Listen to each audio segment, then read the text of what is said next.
সোনাকে বাঁচাতে কৃষ্ণকে সাথে নিয়ে গেল দীপা ও রূপা। কি করবে এবার রুডি ও কুন্তলা? কৃষ্ণকে সাথে নিয়েই কুমারবাবুকে ধরে ফেলবে দীপা। দীপাকে ভুল বুঝল সূর্য মনে করেছে দীপা ও রূপার কারণেই সোনাকে রুডি ও কুন্তলা এত খারাপ ব্যবহার করছে। কিন্তু দীপা ও রূপা সবটা জেনেই সোনাকে বাঁচানোর জন্য ছুটে এসেছে, সেটা সূর্য কিছুতেই বুঝতে পারল না। না বুঝে দীপা ও রূপাকে ভুল বুঝে চলে গেল সূর্য যখন চলে যায় তখন দীপা ও রূপার কাছে চলে আসে কৃষ্ণ এখানেই ফলো করে কুন্তলাকে, কেননা এই বাড়িটা কুন্তলার নয়, এই বাড়িটা কৃষ্ণর। তাই কৃষ্ণ আড়াল থেকে সবটা ফলো করতে থাকে, এই বাড়িতে কুন্তলার সাথে সোনা কেন। কিন্তু এই রুডি যে কুন্তলারই ছেলে সেটা কৃষ্ণ জানে না। তাই দীপা ও রূপাকে সহযোগিতা করার জন্য কৃষ্ণ যখন ছুটে আসে তখন দীপা ও রূপা কৃষ্ণকে বিশ্বাস করে।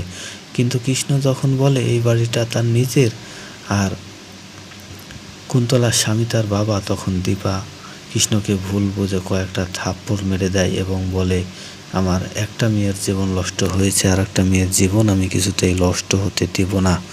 তোকে বিশ্বাস করে ভুল করেছিলাম, এমনটাই বলে দীপা ও রূপা।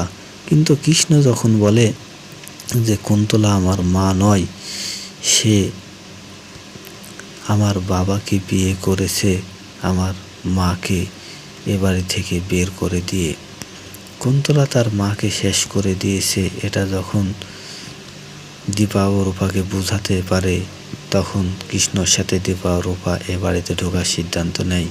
ঠিক তখনই রূপার সাথে চলছিল খুব খারাপ ব্যবহার রুডি ও কুন্তলার। তখনই সেই বাড়িতে ঢুকে পড়ে কৃষ্ণ বাড়িতে ঢুকলেই রুডি কৃষ্ণকে মারতে যায়, তখন কৃষ্ণ রুডিকে থাপ্পড় দিয়ে সোনার পায়ের তলাতে শুয়ে দেয়। রুডি যখন বেশি বাড়াবাড়ি করতে যায় তখন কৃষ্ণকে, বিষয়টা তো রুডি সবই জানে যে কৃষ্ণরই এটা বাড়ি, তাই কুন্তলা রুডিকে সতর্ক করে দেয় বেশি বাড়াবাড়ি যেন না করে। অন্যদিকে সোনা তো কৃষ্ণকে দেখে একেবারে আশ্চর্য হয়ে যায় যে রুডি ও কৃষ্ণ তারা দুই ভাই, আর মা সব কিছু জেনে বুঝেও রূপার সাথে কৃষ্ণর বিয়ে দিতে চায়। এরা তো ভালো না, এই কুন্তলা ও রুডি এরা কুমারবাবুর পরিবারের লোকজন, এরা সেনগুপ্ত পরিবারকে শেষ করে দিতে চায়। অন্যদিকে রুডির বাবাই যে কৃষ্ণর বাবা, এটা জেনে আশ্চর্য হয়ে যায় সোনা ভাবে যে এরা একই পরিবারের লোক, এরা তো আমাদের পরিবারকে শেষ করে দিবে। মা ও রূপা সবটা জেনে কি করে এমন সিদ্ধান্ত নিতে পারে। অন্যদিকে কৃষ্ণর সম্পর্কে রূপা খারাপ কথা বলতে চাইলে সোনাকে রূপা সতর্ক করে বলে যে সোনা হিসাব করে কথা বলো, কারণ কৃষ্ণ তোমার ভাসুর হয়। অন্যদিকে কৃষ্ণর বাবা, রুডির বাবাই যে কৃষ্ণর বাবা সেটা কেউ জানতো না। এখন সবাই বিষয়টা জেনে আশ্চর্য হয়ে যায়। মূলত কৃষ্ণর বাড়িতেই রুডি ও কুন্তলা ও তার বাবা কুমারবাবু থাকে, কারণ কুন্তলার সব কিছু শেষ হয়ে গেছে। কুন্তলার এখন নিজের থাকার জায়গা নেই, তাই সে কৃষ্ণর বাড়িতেই থাকে। অন্যদিকে দীপা ভাবে যে কৃষ্ণকে বিশ্বাস করে তারা কোনো ভুল করলো কিনা। একটা মেয়ের সুখের জন্য দীপার একটা মেয়ের জীবন নষ্ট হতে দিবে না। আড়াল থেকে সবটা শুনে কৃষ্ণ, তাই কৃষ্ণ দীপাকে বলে, আমাকে বিশ্বাস করতে হবে না আন্টি, আপনার বুদ্ধি মেধা দিয়ে আপনি বিশ্বাস করবেন। কৃষ্ণ সবটা দীপাকে খুলে বলে যে এই কুন্তলা আমার মা নয়, কুন্তলা ছিল আমার মায়ের বান্ধবী, সে আমাদের বাড়িতে নিয়মিত আসা যাওয়া করতো।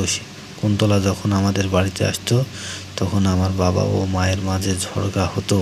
হঠাৎ একদিন আমার মা যখন বাড়ি থেকে বের হয়ে যায়, শুনলাম যে মা নাকি অ্যাক্সিডেন্ট করে মারা গিয়েছে, কিন্তু মায়ের লাশও খুঁজে পাওয়া যায়নি। মা যে কোথায় আছে জানি না। এই কুন্তলাই যে কৃষ্ণর মাকে কোথাও লুকিয়ে আটকে রেখেছে সেটা দীপা প্রমাণ করে দিবে এবং কৃষ্ণর মাকে বের করে।